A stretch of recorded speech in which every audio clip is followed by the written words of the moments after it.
डकैती है जो लोगों की जेबों में डाली जा रही है। ये तो एक जुल्म की दास्तान है। महकमों में जुल्म है, तालीमी इदारों में तालीम नहीं है।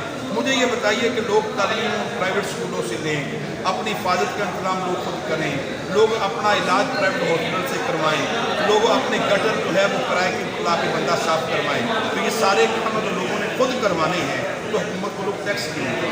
तो रियासत किस चीज़ का नाम है?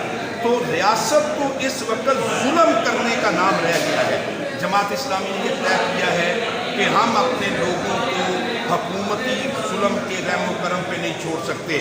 ये हुकूमत IMF के एजेंडे को कौम पे मुसल्लत कर रही है, और वो एजेंडा ये है कि ताकतवर लोगों को, मराहत याफ्ता तबके को और अशराफिया को उनकी मराहत में इजाफा करो और गरीबों की जेबों पे डाके डालो।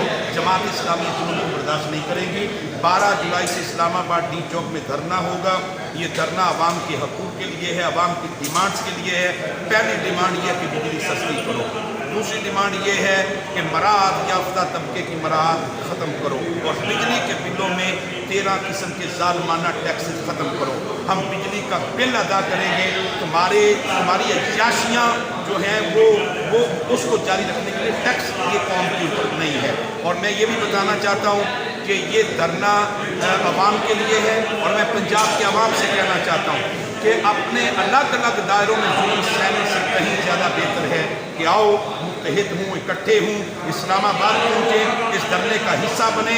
इंशाअल्लाह जमात इस्लामी की क़यादत आपको मायूस नहीं करेगी, और हम इस धरने से ये साबित करेंगे कि कौम तुम्हारे जुल्म को बर्दाश्त करने के लिए तैयार है।